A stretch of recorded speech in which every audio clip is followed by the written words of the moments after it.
Content monetization পেয়েছি এবং এটা সম্পর্কে টুকটাক কথা আপনাদের সাথে শেয়ার করতে এসেছি।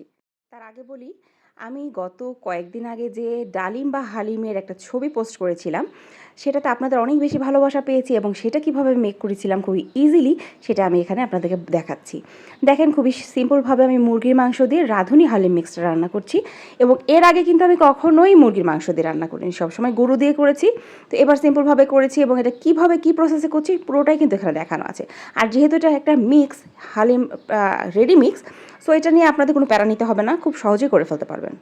এবার যদি আসি আমি কন্টেন্ট মনিটাইজেশন নিয়ে, তাহলে বলবো গতকাল হুট করে আমার কন্টেন্ট মনিটাইজেশনটা এসছে সন্ধ্যার পরে এবং আমি খুবই এক্সাইটেড হয়ে গেছিলাম। আলহামদুলিল্লাহ, অনেক দিন থেকে চেষ্টা করছিলাম কিন্তু কোনো কিছুই পাচ্ছিলাম না। তো যাই হোক, ফেসবুক অন্ততপক্ষে এই সুযোগটা আমাকে করে দিয়েছে এই প্ল্যাটফর্মে কাজ করার জন্য।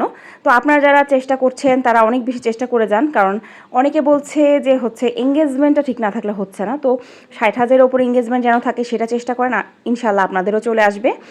এবং আমার আল্লাহর রহমতে সেট আপ করা হয়েছে। এখন যদি আর্নিং করতে না পারি, ভালো ভিডিও মেক করতে না পারি, তাহলে আমার মনে হয় না কন্টেন্ট মনিটাইজেশন দিয়ে আসলে কোনো লাভ আছে।